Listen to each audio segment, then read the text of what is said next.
Welcome to Lesson 2 of Making It Meaningful, Transition Assessment for Students who are Deaf and Lower Functioning, sponsored by Northern Illinois University and the Texas Education Agency. In Lesson 2, we're going to be talking about diversity and the impact of deafness. All right, and the reason we're starting this in our first segment is that there is a lot of variability among these people, and as I mentioned, in terms of cause. How did you become deaf? One of the things we know, for example, is the major etiology of deafness is unknown. We don't know why. Heredity only plays a very small portion of that. So the cause of deafness could be rubella, could be RH incompatibility, could be any number of things. But a lot of times we don't know about what the cause is.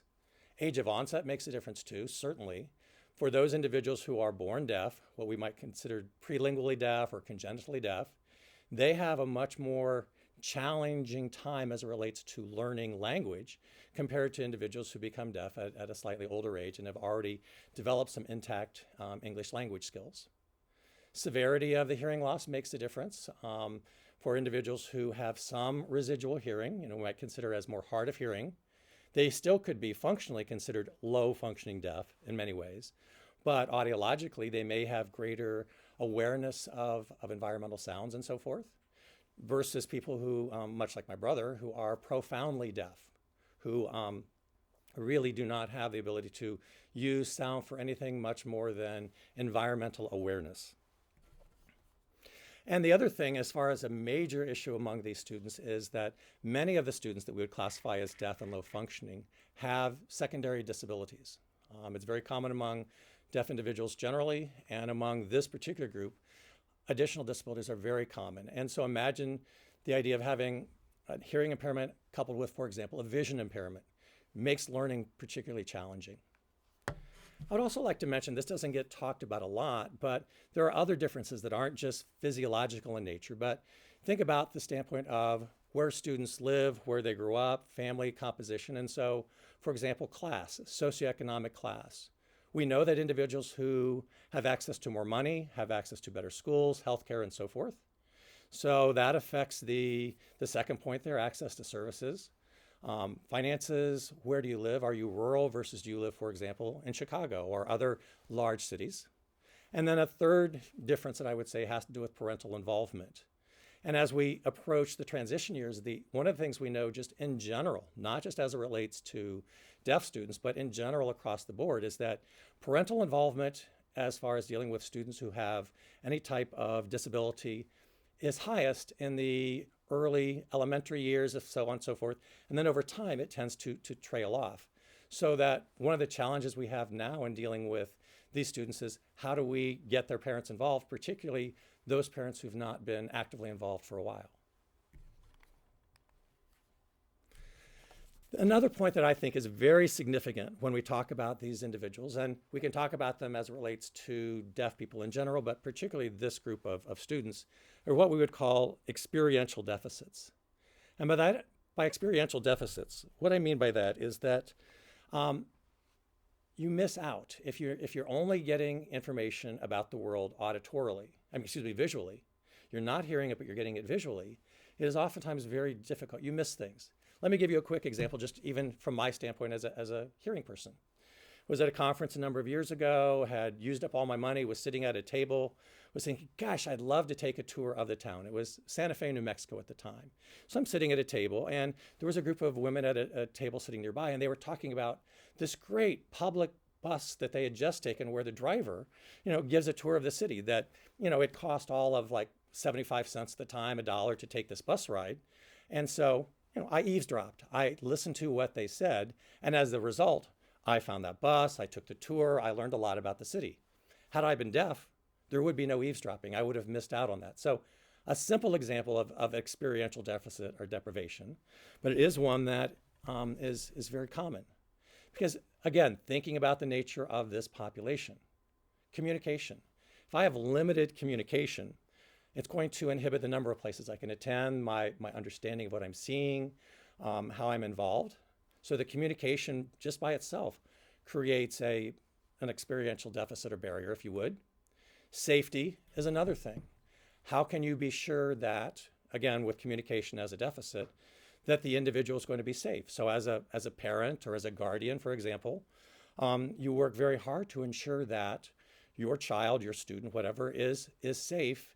And how can you ensure that? When my brother David left home and he went down to Texas to live at the Southwest Center for the Hearing Impaired, question is safety. How is he going to get around? And yet, with the proper supports, he learned how to use the bus system. He did many, many wonderful things, but it was only with lots of supports. The opportunity relates to all this again, because many parents, we sometimes criticize parents unfairly by saying they're overprotective. And I'd be very cautious in saying that, because as a parent, I'm very cautious about what happens to my son, but that's not necessarily a bad thing, because I know that there are certain dangers, limitations, and so forth. Same thing goes with these students, that some of their opportunities are limited because of communication and safety and just other broader concerns. All right, having talked about that, I'd like to move into a discussion of transition age students.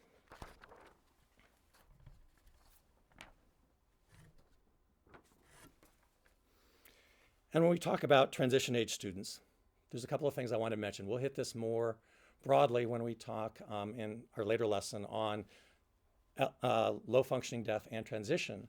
But right now, just as far as understanding some of the diversity that exists, I want to mention from a transition standpoint that there's diversity there as far as what are the supports available.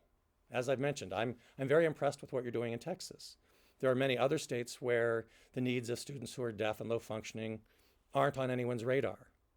Another issue has to do with what's the relationship between the school and vocational rehabilitation. Because while you read that transition plans have been part of the Rehab Act for many, many years, the actual implementation of the Rehab Act as far as transition planning is quite variable depending upon the nature of the people involved, the districts, and so forth. And then the third, what I would say systemic issue, is just one of how do you deal with transition and employment planning? Because it requires not only job coaches who know how to communicate with the group, but also potential employers who are open to and may have the right attitude and the job finding that goes along with that. So it's not, again, just the issue of the student, but there's a lot of other issues, the class issue, the parents' involvement, so on and so forth. Lots of things get included in this. And the other thing we might think about too, in terms of transition as a broader issue, has to do with how do you facilitate independence? For many of us, particularly individuals who wouldn't be considered low functioning and deaf, that idea of moving from adolescence to adulthood is just part of normal growth. It's a normal transition. And for many of us, it was fraught with challenges. Well, imagine the challenges that are involved if communication is the major barrier. Safety and community living is another transition aspect of things. How do we go about living safely in the community as independently as possible? And then the third major transition issue that sometimes, in fact, I would say oftentimes isn't addressed in our education system has to deal with how do we deal with issues of sexuality and healthcare. And I mentioned these three things: the independence, the safety and community living, and the sexuality and social relationships, as being an aspect that any adolescent, deaf or otherwise, has to deal with. So in summary for this lesson, I just want to remind you that there's great diversity among students who we would classify as deaf and low functioning. That while there are many, many reasons for the diversity, one of the things that is particularly impactful for these students has to do with experiential deficits, that by having limited opportunities to experience things, to understand things, that has a long-lasting effect on their overall growth, and certainly affects some of the tasks that they need to accomplish during transition. Because within transition, as I've said here, you have to pay attention not only to the systemic, the broader issues, the environmental issues, if you will, but also the individual's personal development and where his or her unique skills and strengths lie. So that's it for lesson 2. In lesson 3, we'll move on and we'll talk a little bit more about assessment as a refresher for you. So give you some background on that.